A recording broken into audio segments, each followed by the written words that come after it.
Hi, David. Thank you very much for joining us at Heartbeats for Hospitality. Today, I'll be asking you 5 questions about your stories. And the first question will be, what do you do and how long have you worked in hospitality? Hi, my name is David. I work as an assistant manager front of house in a Michelin starred restaurant, and I've been in hospitality since 2001. Okay, wow, that's quite some time. And what drew you into hospitality in the first place? What drew me into hospitality? Okay, during my travels in America, 1995, 1996, I have encountered my neighbor who brought me to his restaurant, and the lady from Sicily who operated the restaurant asked me if I wanted to work part-time. I did.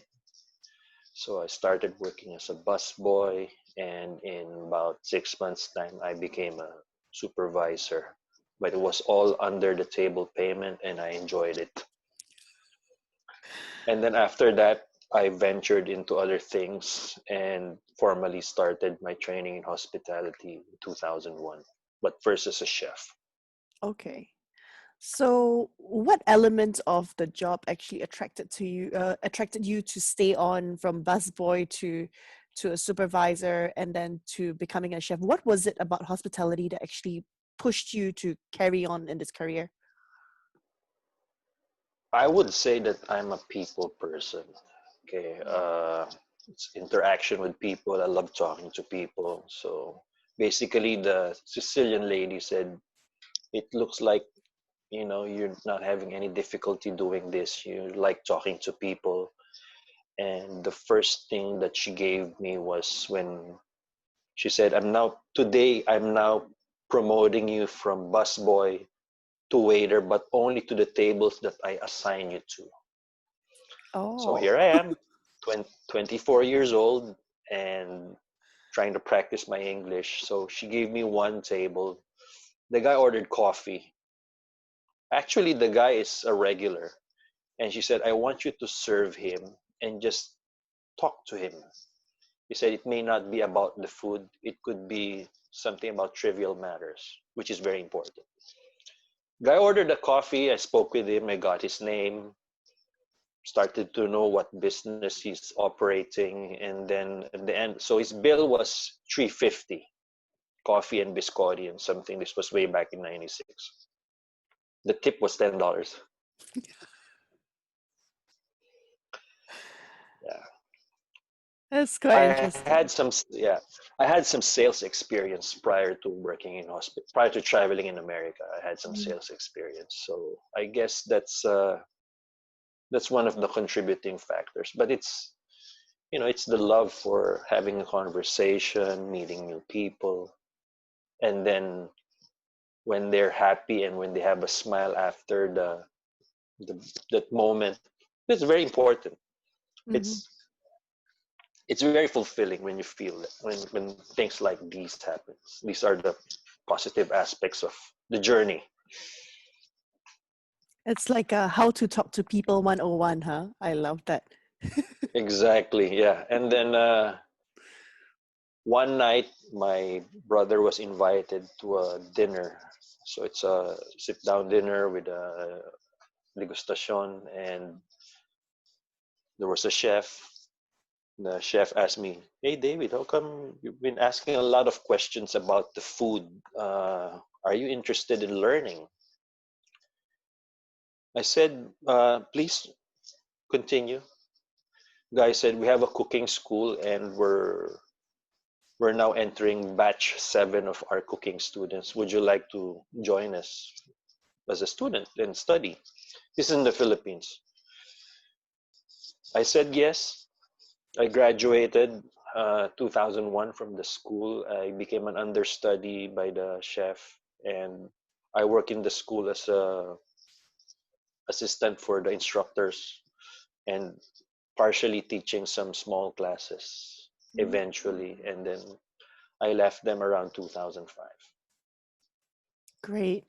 Well, you really do have a wealth of experience, I think, with the time that you started till now. And I'm sure you actually have a lot of memorable days at work, but what is one day or one most memorable incident you've ever had since you started Okay, working?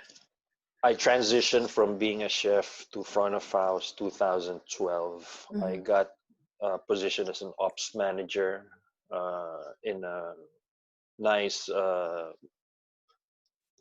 club style restaurant somewhere in Clarkey. Hmm. Okay. Normally, I'm the first guy to come in and I'm the last guy to go out. During that time we are allowed to open until 6 a.m. Hmm. Memorable experience is this. I got a $500 tip from Hmm. a customer. And my staff always ask me, David, why do you keep on serving this guy? So prior to the story, I'm just going to quote my father. My father said, never underestimate anybody.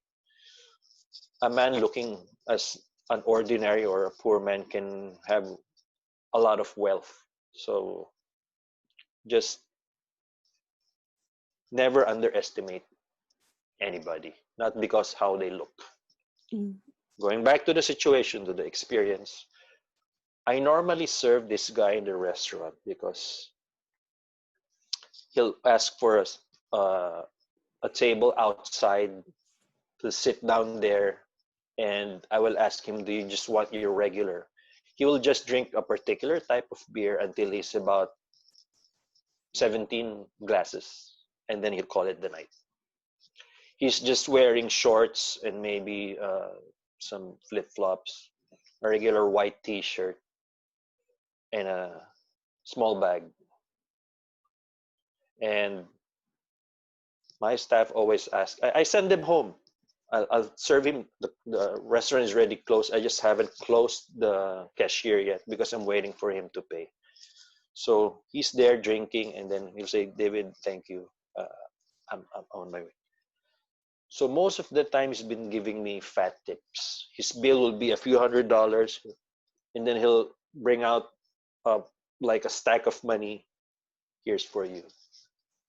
He always told me, David, I've been drinking here in Clarkey, and you're the only guy who treated me like I'm somebody special. It's not because of, you never underestimated me. And he said, I'm a Malaysian guy. I own a big factory in Malaysia. I just want to be low profile and I want to have fun here in Singapore.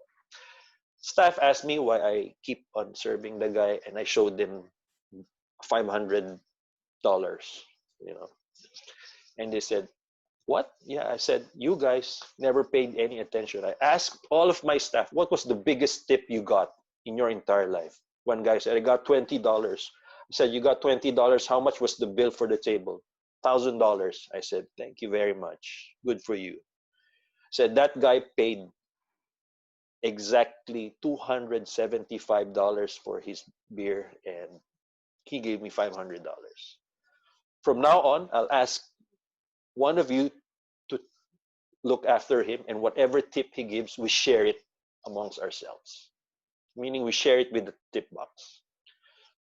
And ever since then, they got motivated and they started serving my customers properly. I had to teach them. And I told them, never underestimate a person. Treat them like you'd treat a VIP. And just be nice to them. That's it. And I said, you, for the person that asked me why I serve him, I serve him because he's a customer. Why? Well, it's just like any regular customer. I just made him feel important. I know his name. I know what he likes. And we have a good connection. And as a result, I get $500. That's one of the most memorable experiences here in F&B that I've had. And I've explained the experience to my team, and they got it. They got it. In that place, I started with zero, meaning there was no full-timers. I barely had a few part-timers. I asked the owners, you got to invest in labor, and I want a full team. started a team from ground up, and was able to make it. That's fantastic. Yeah, You know, I think one of the best things about this experience is also a lesson to be learned, you know? And when we take away a exactly. lesson to be learned from an experience, that's like it's like reusable assets. I call them reusable assets because you when you retell this story over and over again, it'll never get old. Yeah. It And it's doesn't. Yeah. yeah, it doesn't get old. That's great.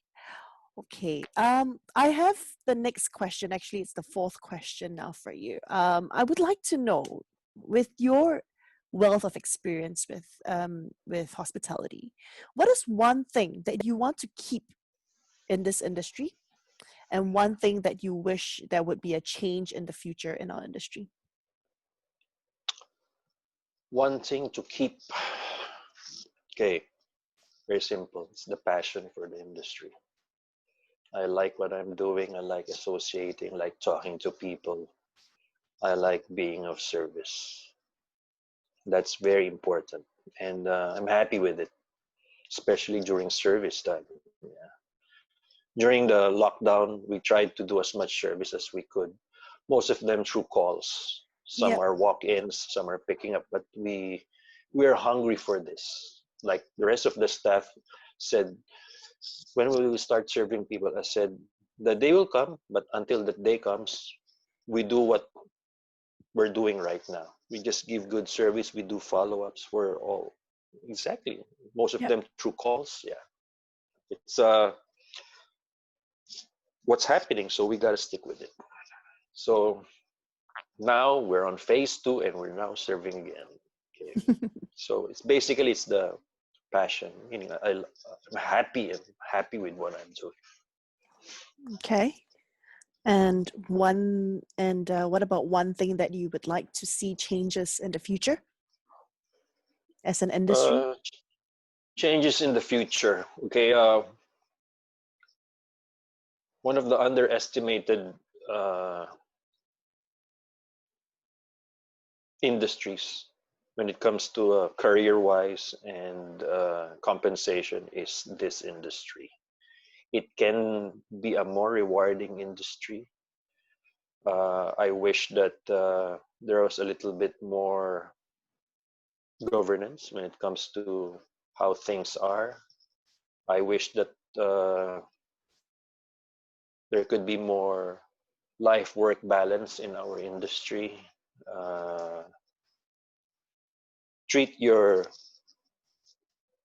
staff right, nurture them, take care of them, make them happy with not just work, but with a balance of work and personal life. It's actually time. Mm. Plus, compensate them properly. We cannot think that it's the customer who's always right. I am a firm believer that staff first comes before the customer. I will treat my staff as good as like their family to me, compensate them fairly or above, or compensate them well, recognize their contributions, recognize the good things that they are doing, coach them properly on the things that they need to achieve, and then they will do anything for you. Anything meaning you ask them, I want this customer treated properly, I want, they will do it. Yes, because they're happy, and things will follow. You'll have more sales, you'll get very very good customer feedback. David, your staff or you guys are doing a good job, your team is treating us like it's the best experience. Word will spread. Go to this restaurant, look for these people, they will treat you well. That is very important to me. And in order to move forward in this industry in the future, we have to think of our staff. We have to think of our team. Whatever help we can get from authorities is important, and structuring that help and making sure that systems are in place and implemented properly is very important. It is actually the fastest growing industry in the world. It's a very fun environment. I just wish that we are compensated properly. It's a because a lot of people don't think of it as a career. They want to use it as a stopgap measure when they are students, and then they just need extra money. Yeah, but you will learn a lot of things from the F&B industry. Uh, it can lead you to a right way. It can lead you to create your own or establish your own place. Exactly. Yeah. So these are the things that I would like to change. It's not impossible. It's very achievable. It's, a lot of people just need to look at it in a very, very different way. One of the biggest investments of any F&B establishment or any restaurant is labor. You invest in good labor, you will get good people. You train them properly, you make sure you monitor their progress. That's an old saying, you pay peanuts, you get monkeys. We don't want that. We want to pay properly, to be paid properly, and serve properly. We wouldn't want monkeys serving our drinks, huh? Oh my God, Planet of the Apes. I know. Okay. Thank you. That's really, really good. And I think this one question, the last question that I have for you is I can't wait to hear what you have to say for this. So, what is your one word core value in your work or life in hospitality? Well, just four letters, one word. Wow. LOVE. It's actually a goal. Oh, interesting. Would you care to Yes. explain? Uh,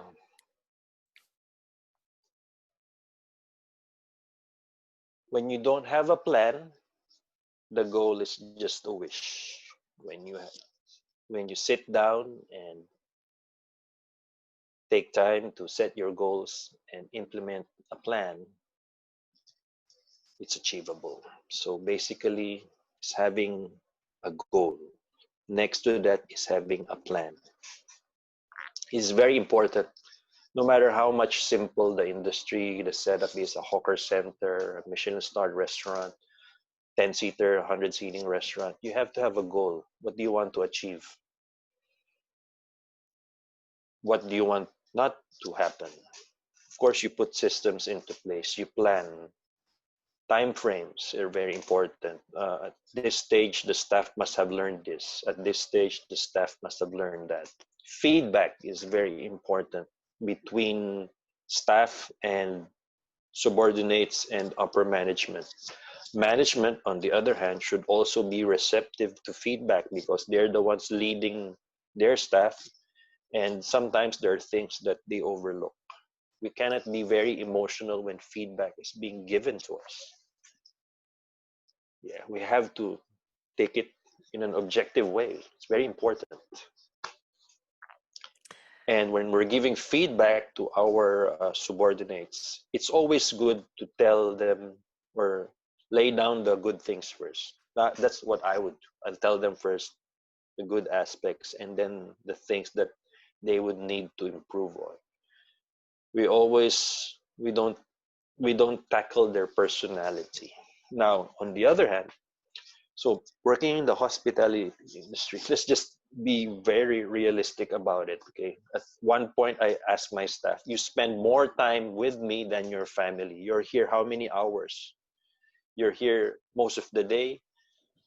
Previously, it was 6 days a week. We had a 6-day work schedule. So I said, "I'm your second family, and I'm your daddy. I'm your brother, and I'm your counselor. So you have a problem, you go through me. If I can help you with that problem, I will recommend you to somebody who can help you with the problem." And I say, I don't want politics. I don't want people talking behind my back. I would always like, if you have a problem, you come to me. We will settle the problem. I will help you with your problem. Honesty is also an important Mhm. aspect. So it all comes down to a goal. It has to be specific. Okay. From that way, you can move on. So I have a question for you. Again, I'm sorry. I'm probably asking my seventh or eighth question now It's because you're okay. so interesting. What is your goal? Do you think you can share that with us?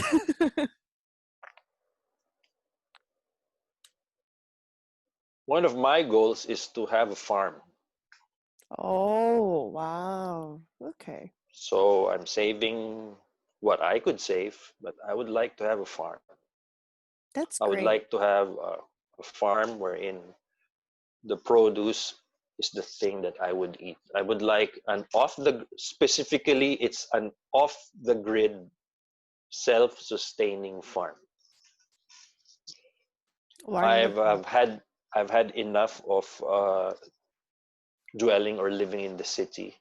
In my future, I would like to live in a farm. It should be far away from the city where I can still see green, I could still see rice fields, I could still see trees.